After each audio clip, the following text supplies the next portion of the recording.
باہر سے پیسے واپس دے رہے ہیں. میں نے اپنی پچھلی ویڈیوز میں آپ کو بتایا ہے کہ کتنی پراپرٹیز ہیں جن کا حساب کتاب ہو رہا ہے، جن کی نیگوسیشن ہو رہی ہے باہر. اس میں برطانیہ کی کرائم ایجنسی بھی کام کر رہی ہے. اور یہ میں آپ کو کوئی سالوں کی بات نہیں کر رہا، مہینوں کی بھی بات نہیں کر رہا. ہمیں ذرائع یہاں پر یہ بتا رہے ہیں کہ اگلے چند ہفتوں میں پاکستان کو وہ سارے پیسے واپس ملنے والے ہیں، اور یہ کئی 100 ارب روپے ہوں گے جو پاکستان کو واپس ملیں گے. اور اس حوالے سے کہیں پر بھی کوئی کمپرومائز نہیں ہو رہا. اب میں آ جاتا ہوں بیوروکریٹس کے حوالے سے. بہت سخت فیصلہ، بڑا فیصلہ پرائم منسٹر عمران خان کا.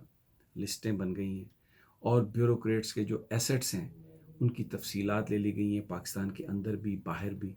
اور اس میں پاکستان کی ایجنسیز نے ایک بڑا رول پلے کیا ہے اور پن پوائنٹ کر لیا گیا ہے بیوروکریٹس کو.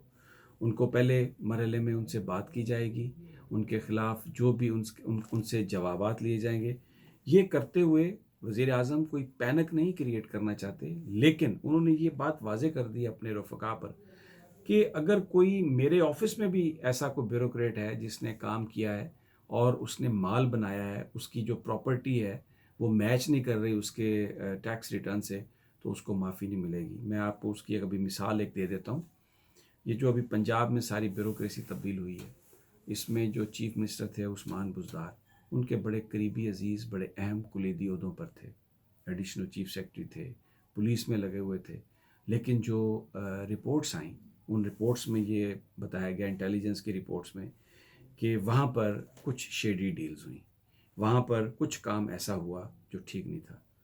پرائم منسٹر عمران خان نے عثمان بزدار چیف منسٹر سے کہا کہ یہ جو آپ کی فیملی کے لوگ ہیں ان کو یہاں سے آپ نکالیں گے، اور ان کو مرکز میں رپورٹ کرایا اور تحقیقات کا آغاز ہو گیا. عثمان بزدار نے یہ کہا پرائم منسٹر سے، جو مجھے سورسز نے بتایا، کہ وزیر اعظم آپ کے پاس جو رپورٹس ہیں میں بالکل ان رپورٹس کی روشنی میں آپ نے جو فیصلہ کیا میں آپ کے ساتھ ہوں، اور کسی طرح سے بھی میں یہ جو کرپشن میں اگر کوئی ملوث ہے تو میں اس کی میں سپورٹ نہیں کروں گا. یہ ایک رویہ ہے. اور جو پرائم منسٹر عمران خان، یہ جو بیوروکریٹس کے خلاف کارروائی ہے، پنجاب میں جو کارروائی ہے، وہ خود اس کو مانیٹر کر رہے ہیں، ایک ایک چیز کی وہ رپورٹ لے رہے ہیں. اور یہ فیصلہ ہو گیا کہ ہر ہفتے ویکلی جو آفیسرز ہیں اور جو کرپشن کے خلاف جو کارروائیاں ہو رہی ہیں، پرائم منسٹر عمران خان کو ان کی رپورٹ دی جائے گی، اور اس کے ساتھ ساتھ جو گورننس ہے اس کو امپروو کیا جائے گا. اب میں آپ کو جو دوسری بڑی خبر دینے لگا ہوں اس حوالے سے دوستو ساتھیوں، وہ یہ ہے کہ سندھ کے حوالے سے پرائم منسٹر کے بڑے تحفظات ہیں. وہاں پر کیونکہ یہ جو فیک اکاؤنٹ کیس تھا آصف زرداری کا، اس میں یہ بات سامنے آ گئی کہ جو سندھ کی بیوروکریسی ہے وہ ساری کی ساری وہاں کے پیپلز پارٹی کے جو حکمران ہیں، کرپٹ لوگ ہیں، ان کو سپورٹ کر رہی ہے. اور جو ڈانڈے ہیں سارے کے سارے وہ آتے ہیں چیف منسٹر مراد علی شاہ کی طرف، کیونکہ مراد علی شاہ صاحب پہلے سندھ کے فائنانس منسٹر تھے، اور بطور فائنانس منسٹر جو بھی سبسڈی گئی، جو بھی رعایت ملی، جو بھی قرضے ہوئے، کیونکہ ساری کی ساری جو فائنینشیل جو اپروول تھی وہ تو through the office of finance minister ہوتی تھی. تو آج میٹنگ میں یہ کہا گیا کہ سندھ چیف منسٹر کو اگر کرپشن کے چارجز ان کے خلاف ثابت ہو رہے ہیں، مقدمات میں وہ ہیں، تو ان کو آپ گرفتار کریں. پرائم منسٹر، یہ ایک جو میٹنگ تھی اس میں یہ بات ہوئی. پرائم منسٹر نے یہ کہا کہ میں بہت رسپیکٹ کرتا ہوں پولیٹیشنز کی، الیکٹڈ لوگوں کی، لیکن اگر کرپشن کا چارج ہے اور جو لا انفورسمنٹ ہے اس کے پاس اسٹرانگ ایویڈنس ہے تو کسی کو بھی پکڑنے سے ہم گریز نہیں کریں گے.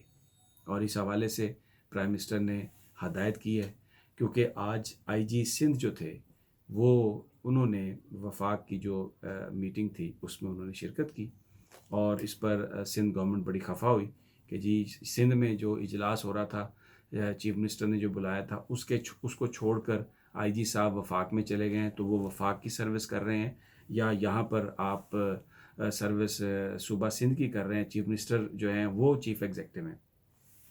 پرائم منسٹر نے اپنے قریبی ساتھیوں سے یہ کہا ہے کہ ویسے تو آئی جی پولیس نے بھی یہ بتایا کہ وہ کسی طرح کا کوئی کمپرومائز نہیں کریں گے، لیکن پرائم منسٹر کی طرف سے یہ ہدایت ہیں کہ جو بھی فیڈرل ادارے ہیں، ایف آئی اے واجد ضیاء صاحب کو خصوصی ٹاسک دیا گیا ہے کہ آپ نے بالکل جو سندھ کے بڑے لوگ ہیں، جو بیوروکریٹس ہیں، سیاستدان ہیں، جو کوئی بھی ہے، ان کے ساتھ آپ نے کوئی رعایت نہیں کرنی. اور جو وفاقی ادارے ہیں وزارت داخلہ کے، مثلا رینجرز کراچی میں آلریڈی اپنی ڈیوٹیز سر انجام دے رہے ہیں کہ ان کے حوالے سے کہ اگر ان کو بھی استعمال کرنا پڑے. ماضی میں پولیس نہیں گرفتار کر سکی کراچی کی بہت سارے لوگوں کو، ان کی گرفتاریوں کے لیے رینجرز کی خدمات حاصل کرنا پڑیں کیونکہ وہاں پر پیپلز پارٹی کی گورنمنٹ ہے. اور جو کرپشن کے کیسز ہیں اس میں بڑے بڑے لوگ ملوث ہیں. ابھی آپ نے پچھلے دنوں دیکھا تھا وہ ایک پاکس کے جو ہیڈ تھے، ان کا گھر بھی آپ نے دیکھا، اربوں روپے ان سے برآمد ہوئے. انہوں نے تحقیقات میں جو نام لیے ہیں اپنے بڑے بڑے بیوروکریٹ ساتھیوں کے، بڑے بڑے پولیٹیشنز کے، ہمیں ایک سورس نے بتایا کہ جب یہ گرفتاریوں کا سلسلہ شروع ہوگا تو ایک بھونچال کسی کیفیت ہوگی کہ وہ بندے بھی پکڑے جائیں گے جو تصور بھی نہیں کر سکتے تھے کہ کبھی ان کی طرف ہاتھ اٹھے گا. اب ساتھیوں، اگر آپ میری اس ویڈیو کو آپ نے پسند کیا تو اس کو لائک ضرور کریں.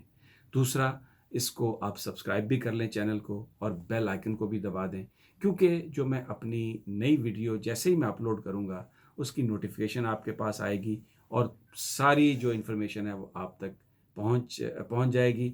تو میں بہت جلد جو دیگر اہم معاملات ہیں ان پر بھی اپنی ویڈیو اپلوڈ کروں گا. تب تک اپنا خیال رکھیے گا. اللہ حافظ.